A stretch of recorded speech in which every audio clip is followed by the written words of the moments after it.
할렐루야! 한 주간 평안하셨습니까? 오늘부터 우리는 창세기를 살펴보는 시간을 갖도록 하겠습니다.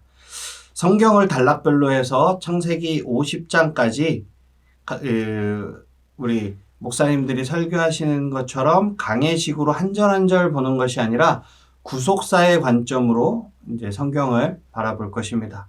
성경을 구속사의 관점에서 바라본다는 것은 필연적으로 하나님 중심이 될 수밖에 없어요.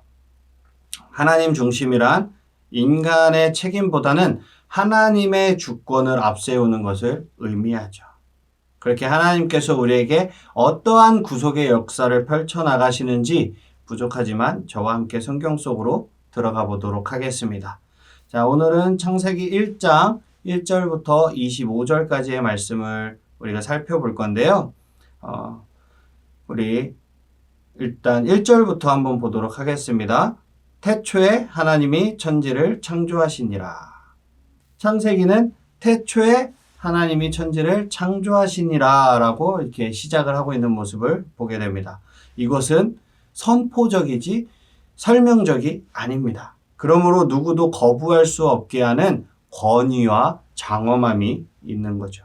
창세기 1장을 대할 때는 인간의 호기심이나 과학적인 궁금증을 풀어보려는 그런 태도로 접근하는 것은 성경을 대하는 바른 태도가 아닙니다. 왜냐하면 창세기는 창조의 비밀을 밝혀주려는 과학적인 책이 아니라 죄인을 구원하시려는 하나님의 크고 놀라우신 구원 계획이며 구원 계시이기 때문입니다.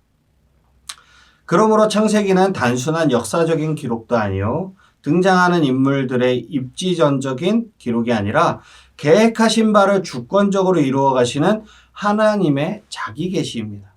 이런 맥락에서 창세기 1장을 통해 우리가 추구해야 될 점은 첫째로 천지 만물을 창조하신 하나님의 의도가 무엇인가 라는 점과 둘째는 첫 창조 사역에 함의되어 있는 그런 재창조에 대한 반영, 즉 하나님의 구원 계획입니다.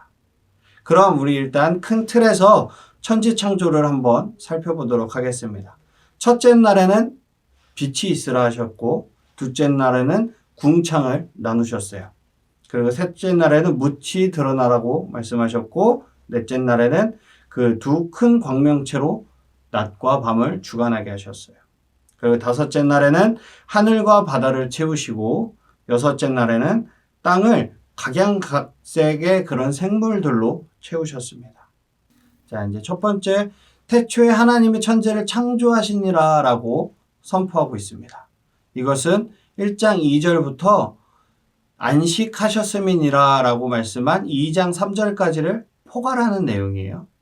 그리고 포괄하는 표현이죠. 먼저 창세기의 저자와 기록 목적을 생각해 보는 것이 창세기를 이해하는 데 도움이 될 것 같습니다. 창세기, 출애굽기, 레위기, 민수기, 신명기 이 5권을 모세 오경이라고 부르죠. 다들 아실 것이라고 생각이 듭니다. 창세기의 저자는 모세죠. 그리고 제1차적인 독자들은 모세와 함께한 출애굽한 이스라엘 백성들이었어요. 그 중에 창세기를 제외한 4권은 출애굽한 이스라엘 백성들이 경험한 역사적인 내용들입니다. 그러나 창세기만은 그들이 경험하지 못한 과거사의 이야기예요.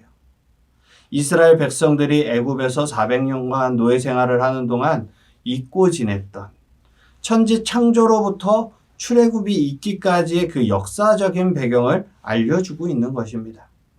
배경의 첫째로 이스라엘 백성들을 애굽 바로의 노예에서 구출해내신 분은 천지 만물을 창조하신 전능하신 창조주 하나님이심을 말씀해주고 있어요.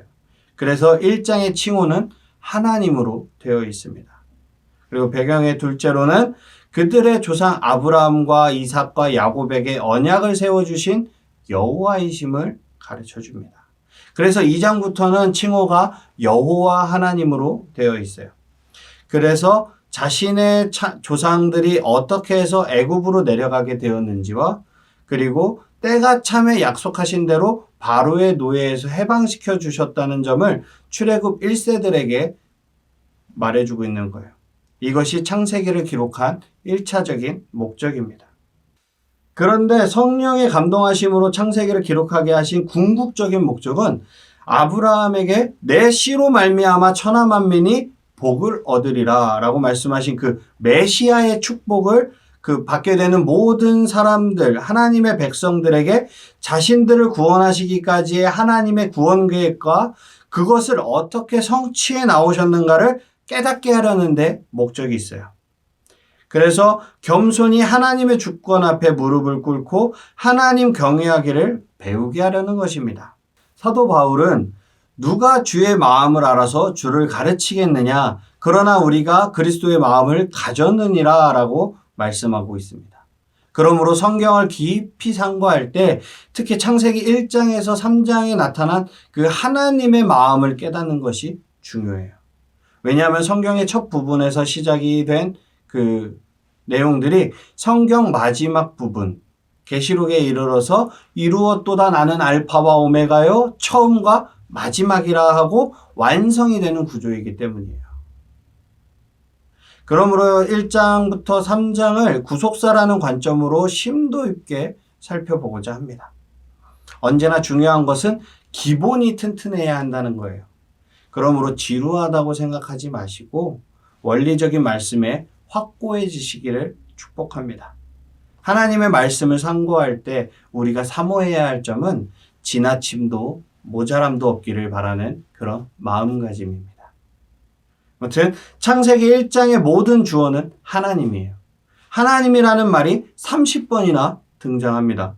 그리고 다른 종교 어느 경전에서도 찾아볼 수 없는 하나님이 이르시되 라는 선포가 9번 등장합니다. 성경은 하나님의 실존에 대해 설명하거나 논증하려 하지 않고 오로지 선포적이에요. 그리고 믿음으로 모든 세계가 하나님의 말씀으로 지어진 줄을 우리가 아나니 보이는 것은 나타난 것으로 말미암아 된 것이 아니니라 라고 하는 그런 믿음으로 받아들이고 있을 뿐이죠. 보이는 것, 즉 천지 만물을 분명히 존재하고 있는데 이것은 나타난 것으로 된 것이 아니라 즉 사람이 볼 수 있는 무엇에 의지하여 지어진 것이 아니라 볼 수 없는 하나님에 의해서 창조되었다라는 말씀입니다. 우리는 많은 창조설화들을 들은 적이 있으실 거예요. 그 창조설화들의 신들은 창조주가 아니고 조물주로 나오는 것을 볼 수가 있어요.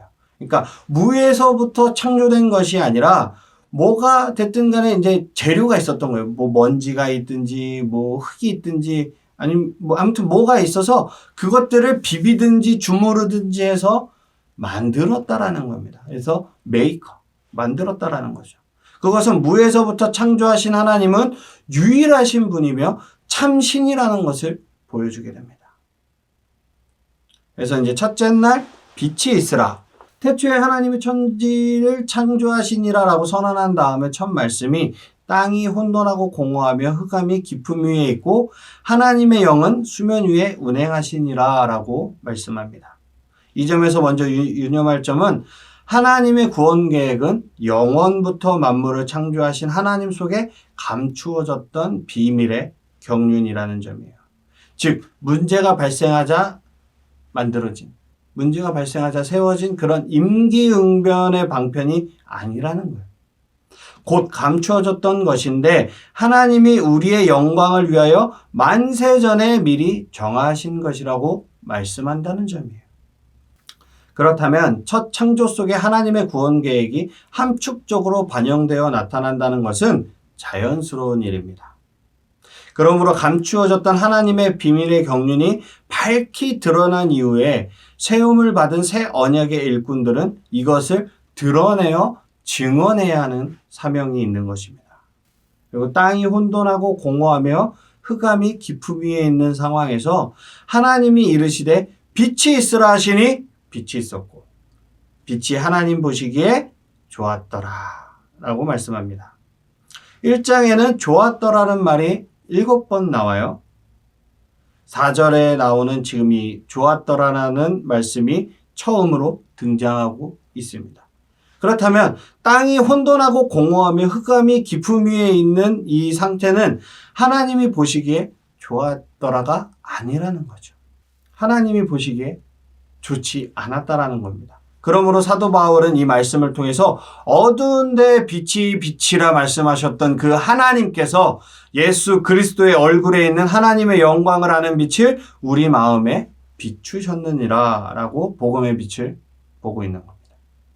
그러니까 바울은 땅이 혼돈하고 공허하며 흑암이 깊음 위에 있는 이 상태를 복음의 빛이 비춰지기 전에 심령으로 본 거죠. 그리고 빛이 있으라 하시니 빛이 있었고 한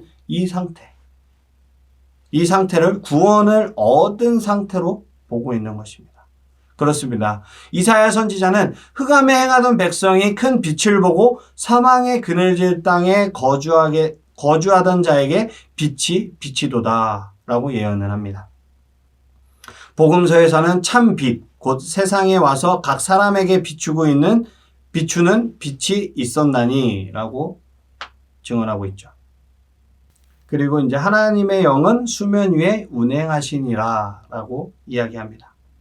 이것은 마치 착륙하려고 선회하는 비행기에 대한 묘사와도 같아요. 운행하다는 원어적인 의미는 알을 품다, 그리고 날개치다 이런 뜻을 가지고 있습니다.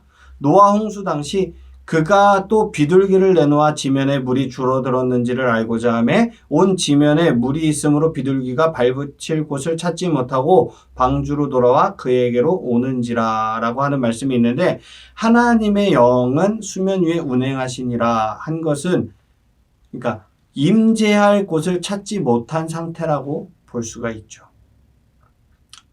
그러니까 땅이 혼돈하고 공허하며 흑암이 깊음 위에 있고 이런 심령에 빛이 있으라 하고 복음의 빛이 비춰지게 되면 동시에 수면에 운행하시던 하나님의 영도 그 심령에 임재하게 된다는 뜻입니다. 그래서 빛이 하나님이 보시기에 좋았더라. 하나님이 빛과 어둠을 나누사 하나님이 빛을 낮이라 부르시고 어둠을 밤이라 부르시니라. 저녁이 되고 아침이 되니 이는 첫째 날이니라 라고 이제 말씀을 하는 거죠.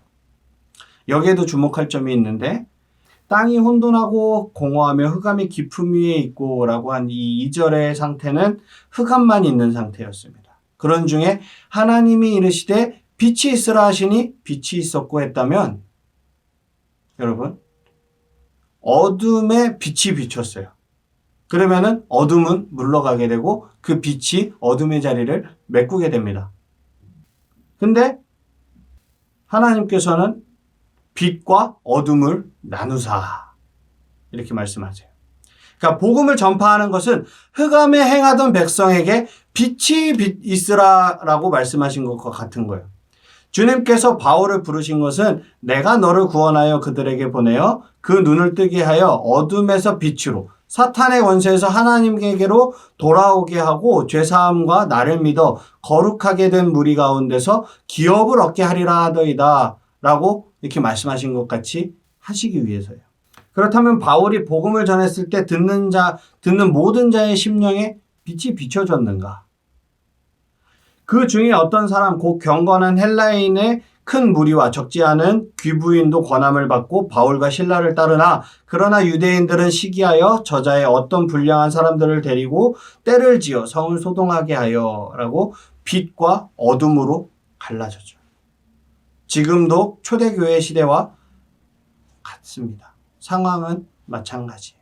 그래서 우리는 빛과 어둠이 나누어진 이 시대에서 어떻게 하나님의 빛을 비추는가, 그것이 중요한 문제라고 할 수 있겠습니다.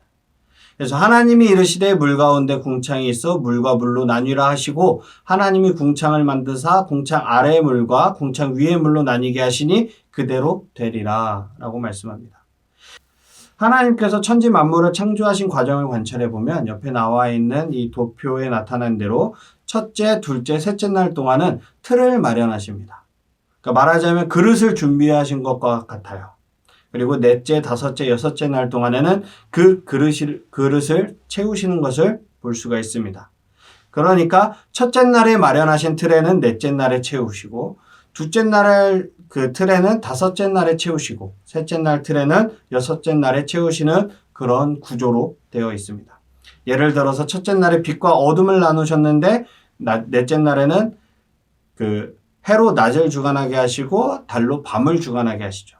둘째 날에는 하늘과 바다라는 틀을 만드시고 다섯째 날은 하늘에는 새가 나르라 하시고 바다에는 물고기가 충만하라고 말씀하시면서 채우셨다라는 거예요. 그리고 흙으로 사람을 지으시고 틀을 만드시고 생기를 그 코에 불어넣으시니 채우셨죠? 사람이 생명됩니다. 그리고 에덴 동산을 창설하시고 틀을 만드셨죠? 그 지으신 사람을 거기에 두니라 또 채우신 거예요. 이 원리는 재창조에서도 적용이 돼요. 사도 바울은 우리가 이 보배를 질그릇에 가졌으니 이는 심히 큰 능력은 하나님께 있고 우리에게 있지 아니함을 알게 하려고 함이라. 그리고 너희도 그 안에서 충만하여졌으니 그는 모든 통치자와 권세의 머리시라 라고 질그릇과 같은 우리에게 충만히 채우셨다고 말씀하고 있습니다. 그래서 이 1장 1절부터 25절 여기까지의 이 문단을 통해서 하나님께서 말씀하시려는 바는 우리를 구원해 주신 우리 하나님 아버지는 천지 만물을 창조하신 천지의 대주제자가 되신다는 사실이에요. 그래서 살렘왕 멜기세덱이 아브라함을 축복할 때를 한번 보시기 바랍니다. 천지의 주제시요 지극히 높으신 하나님이요 라고 표현을 하고 있어요. 사도 바울은 아덴에서 행한 모든 설교 중에 하나님을 우주와 그 가운데 있는 만물을 지으신 하나님께서는 천지의 주제시니 라고 증언을 하고 있습니다. 하나님이 땅의 짐승을 그 종류대로 가축을 그 종류대로 땅에 기는 모든 것을 그 종류대로 만드시니 하나님이 보시기에 좋았더라 라고 이야기하고 있어요.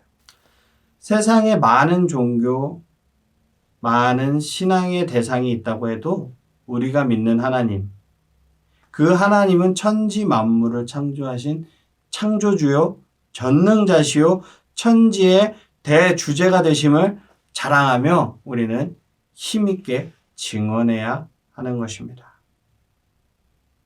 이제 오늘 영상을 정리하려고 합니다. 묵상하기를 이제 영상 끝부분에 제가 묵상하기를 띄워드릴게요. 묵상하기를 함께 보면서 오늘 배운 내용을 점검해 보는 시간이 되시기를 축복합니다. 벌써 영상을 지금 3편째 찍고 있는데 아직도 긴장이 되고 떨리네요. 네. 그래도 다음 시간에는 우리가 하나님의 나라가 건설되는 1장 26절부터 2장 3절까지의 내용을 이제 살펴보는 시간을 갖도록 하겠습니다. 성경을 미리 읽어오시면 이해하시는데 많은 도움이 될 것 같습니다. 자, 부족하지만 제 영상을 시청해 주셔서 감사합니다. 오늘도 고생하셨고요. 우리 다음 주 이 시간에 다시 뵙도록 하겠습니다. 수고하셨습니다. 감사합니다.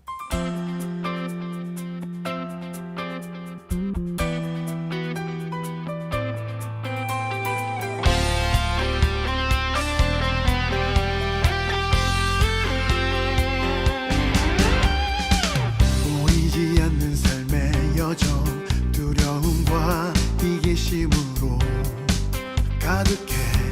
그 속에서 살아남기 위해 분주한 내 모습을 보며 연약함이 날 두렵게 해. 그 속에서 난 무엇을 찾나. 승리는 진리의 것이며 아버지가 이길 것이며 진리를 따르는 자는 구원을 받으리라. 하나님 내 아버지, 나는 그분의 자녀. 진리를 따르는 자, 승리자. 보이지 않는 삶의 여정, 두려움과 이기심으로 가득해. 그 속에서 살아남기 위해 분주한 내 모습을 보며 연약함이 날 두렵게 해. 그 속에서 난 무엇을 찾나.